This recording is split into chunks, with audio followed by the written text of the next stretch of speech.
Hello friends, आप सभी को मेरा नमस्कार। आज हम कक्षा 12 विषय हिंदी के अंतर्गत आपकी अनिवार्य पुस्तक संस्कृत प्रबोधिनी के द्वितीय अध्याय के साथ प्रस्तुत हैं। विद्यालय वार्षिकोत्सव जो आपका द्वितीय अध्याय है वह है विद्यालय वार्षिकोत्सव। विद्यालय के वार्षिकोत्सव पर आपका ये द्वितीय अध्याय है। मैं रविकांत प्रजापति आपके साथ सामने प्रस्तुत हूँ। आइए इस अध्याय का अध्ययन आरंभ करते हैं। विद्यालय वार्षिकोत्सव का परिचय आपको बताता हूँ। वार्षिकोत्सव किसको कहते हैं, क्या होता है, किस उद्देश्य से वह किया जाता है। वार्षिकोत्सव किसी विद्यालय का प्रमुख उत्सव है। इस उत्सव में विद्यालय के सभी छात्र छात्राएं, अध्यापक, कर्मचारीगण अपनी भागीदारी निभाकर उसे भव्य बनाते हैं। विद्यालय के वार्षिकोत्सव के माध्यम से सभी लोग विद्यालय की प्रगति, छात्रों की प्रतिभा, अध्यापकों की कौशलों से भलीभांति परिचित होते हैं। इस अवसर पर छात्रों को नेतृत्व, प्रबंधन और वक्तृत्व के क्षेत्र में अपनी प्रतिभा दिखाने का अवसर प्राप्त होता है। मतलब पूरे वर्ष जो विद्यालय में गतिविधियाँ होती हैं उसका जो पाठ्यक्रम होता है, उस पाठ्यक्रम के अंतर्गत सभी गतिविधियों को विद्यालय वार्षिकोत्सव में से सभी व्यक्तियों को परिचित कराया जाता है। ये इस पाठ में आपके सामने किन किन बातों पर चर्चा की गई है वो आपके सामने मैं बताता हूँ। इसमें सबसे पहले दो दृश्य हैं। यदि एक नाटक के प्रस्तुत करें तो नीरज का वार्षिकोत्सव के विषय में अपनी माता को बताना। नीरज अपने घर में है और वह विद्यालय जाने के लिए शीघ्रता कर रहा है, उसी में बात करता है। नीरज अपनी माता से खाना मांगता है तो माता पूछती है कि आज जल्दी भोजन क्यों करना चाहते हो।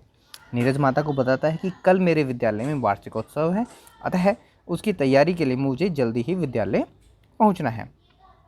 माता नीरज से वार्षिकोत्सव के कार्यक्रम के विषय में पूछती है तो वह बताता है कि वार्षिकोत्सव में छात्रों के सांस्कृतिक कार्यक्रम, नाटक, गीत, नृत्य और भाषण होंगे। वह माता से वार्षिकोत्सव में चलने का आग्रह करके विद्यालय चला जाता है। विद्यालय जाने के पश्चात आचार्य का छात्रों से कार्यक्रम की रूपरेखा तैयार कराना।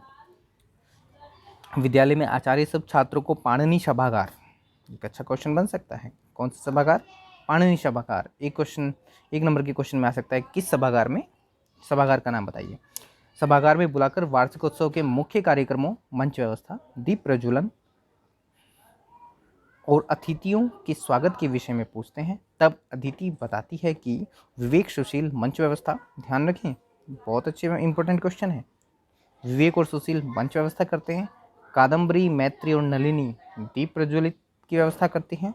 प्रकाश, हरीश और केशव अतिथियों के स्वागत की व्यवस्था करते हैं। इसके पश्चात आचार्य बताते हैं कि मंच संचालन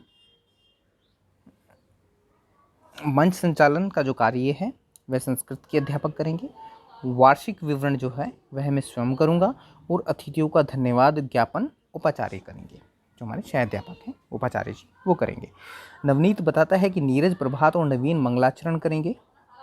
गीता, ललिता, सरस्वती वंदना, रमेश, गोपाल, श्रद्धा आदि नाटक करेंगे। भुवन प्रीति आदि गीत गाएंगी। सुषमा शालिनी और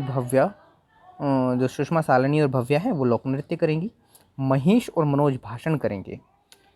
अंत में आचार्य सब छात्रों को कार्यक्रमों के अभ्यास रिहर्सल करने के लिए बोलते हैं और उसके बाद कल समय पर सफ़ेद वस्त्रों के साथ आने का आदेश देते हैं। इसी के साथ यह अध्याय आपका समाप्त हो जाता है। तो आइए इसका अध्ययन, अभी हमने इसके सार को पढ़ा हिंदी में, हम इसको संस्कृत में एक बार अध्ययन करते हैं और इसी के साथ साथ इसको दोहराते हैं। विद्यालय का वार्षिकोत्सव, नीरज के कथनों से ये जो आपका अध्याय आरंभ होता है। माँ, महती बुभुक्षा अस्ति, मुझे बहुत भूख लगी है। भोजनम सिद्धम अस्ति न वा, जल्दी से मुझे भोजन दे दो। माता कहती है अद्य भवान किमर्थ शीघ्र भोजनम इच्छति, इतनी जल्दी क्या है, किस उद्देश्य से तुम्हें भोजन इतना शीघ्र करना है। तो नीरज बताता है माता श्व अस्माकं विद्यालय वार्षिकोत्सव, जो हम कल हमारे विद्यालय का वार्षिकोत्सव है, तस्य सर्वा सज्जता अधिव करणीया अस्ति, उसकी साज सज्जा के लिए, उसकी व्यवस्था के लिए, अतः विद्यालय शीघ्र गंतव्यः, हमें जो है विद्यालय में शीघ्र ही पहुंचना है। तो माता कहती है भवतः विद्यालयस्य वार्षिकोत्सव के कार्यक्रमाः भविष्यन्ति। के क्या क्या कार्यक्रम हैं। तो नीरज उसमें बोलता कि नीरज बोलता है कि वार्षिकोत्सव छात्राणां सांस्कृतिक कार्यक्रम, जो सांस्कृतिक कार्यक्रम है, नाटक, गीत, नृत्य, भाषण च भविष्यन्ति। ये नाटक होंगे, गीत होगी, नृत्य होंगे और भाषण होंगे। भवती अपि मया सह चलिष्यति। वो कहता है कि आप भी मेरे साथ चलेंगे। इदानीम अहम विद्यालय गच्छामि। अब मैं विद्यालय जाता हूँ। विद्यालय जाने के पश्चात आचार्य जी सभी को बोलते हैं, सर्वे छात्राः पाणिनि सभागारम आगच्छन्तु। सभी छात्र पाणिनि सभागार में आ जाएं। अश्व वार्षिकोत्सव अस्ति। कल हमारा वार्षिकोत्सव है। तस्य व्यवस्था कार्यक्रमणाम। उसकी व्यवस्था के लिए जो कार्यक्रम है, च विशेष चर्चा कुर्म। हम सभी सभागार में चर्चा करेंगे। कार्यक्रमात् पूर्व, कार्यक्रम से पहले मंच व्यवस्था, दीप प्रज्वलन व्यवस्था, अतिथिनां व्यवस्था, स्वागत व्यवस्था, च क कृष्यति। मतलब मंच की व्यवस्था कौन करेगा, दीप प्रज्वलित की व्यवस्था कौन करेगा और अतिथि के स्वागत की व्यवस्था कौन कौन करेगा। अदिति भवती कक्षा प्रमुखा अस्ति। भवती वदतु, मतलब तुम कक्षा की प्रमुख हो, मॉनिटर हो, तो आप बताओ। फिर अदिति बोलती है कि गुरुवर विवेक सुशील मंच व्यवस्था कृष्यति। जो विवेक और सुशील है वह मंच की व्यवस्था करेंगे। कादम्बरी मैत्री नलिनी च दीप प्रज्वलन व्यवस्था की। कादम्बरी, मैत्री और नलिनी दीप प्रज्वलन की व्यवस्था करेंगी। अतिथिनाम स्वागताम, अतिथियों का स्वागत प्रकाश, हरीश और केशव च कृष्यन्ति की। प्रकाश, हरीश और केशव करेंगे।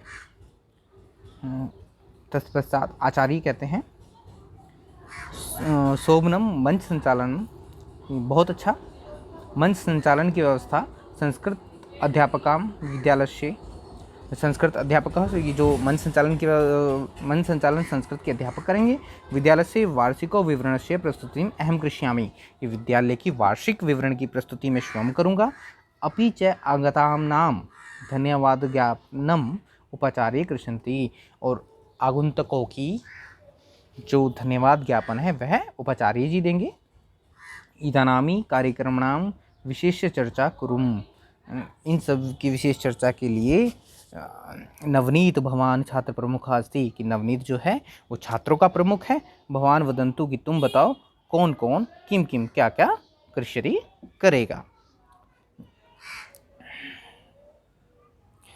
तत्पश्चात नवीन बोलता है कि गुरुजी नीरज प्रभात नवीन जब मंगलाचरण कृष्यन्ति। कि नीरज प्रभात और नवीन जो है मंगलाचरण करेंगे, शुभ मंगल गीत गाएंगे। गीता ललिता च सरस्वती वंदना गायष्यत। कि गीता और ललिता जो है वो सरस्वती माँ की वंदना गाएंगी। रमेश गोपाल श्यामलेश नरेश भावना श्रद्धा च नाटक कृष्यन्ति। ये सभी लोग नाटक करेंगे। भुवन अमित प्रीति ज्योति च गीत गायन्ति। कि भुवन अमित प्रीति और ज्योति गीत गाएंगी। सुषमा शालिनी भव्य च लोक नृत्य कृष्यन्ति। कि सुषमा शालिनी और भव्या ये तीनों लोग लोक नृत्य करेंगी। महेश मनोज च भाषण कृष्यति। महेश और मनोज भाषण करेंगे। तत्पश्चात आचार्य जी बोलते हैं कि शोभनम अस्ति, बहुत अच्छा, किंतु श्व कार्यक्रम अस्ति सर्वे सम्यक्तः अभ्यास। इस सब कार्य के लिए आप समय से ही अभ्यास करो। कृत्वा श्व कक्षा अध्यापकम दर्शन्तु। की सब अपना रिहर्सल करके अभ्यास करके अपनी कक्षा अध्यापकों को दिखाएं।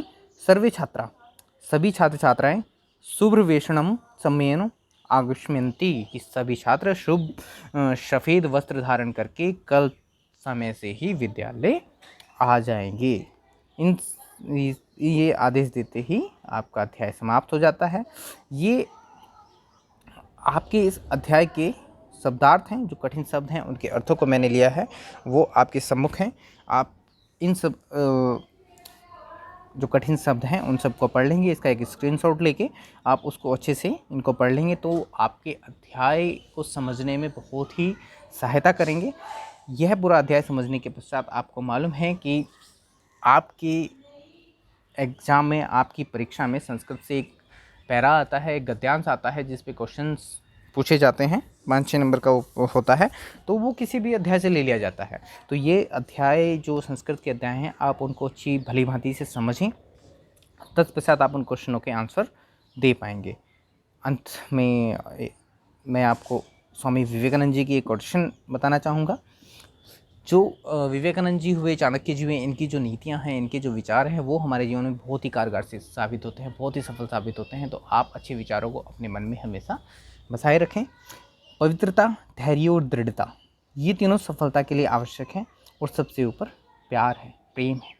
मतलब हमें पवित्रता चाहिए, धैर्य चाहिए, दृढ़ता चाहिए, ये चीज़ें चाहिए, लेकिन उनसे पहले प्रेम हमारे मन में बसा होना चाहिए। इस प्रकृति के लिए प्रेम, सभी मनुष्यों के लिए, अन्य प्राणियों के लिए, सभी के मन में हमारे प्रति, हमारे मन में प्रेम होना चाहिए। ये सबसे आवश्यक है। प्रेम पूर्वक ही हम एक साथ इस जीवन शैली को जीने में बहुत ही रोचकतापूर्ण, आनंदपूर्ण अपने जीवन को व्यतीत कर सकते हैं। इसी के साथ मैं रविकांत प्रजापति आपसे विदा लेता हूँ और नेक्स्ट वीडियो में हम जल्द ही मिलेंगे। धन्यवाद। आप सभी को बहुत बहुत शुभकामनाएं।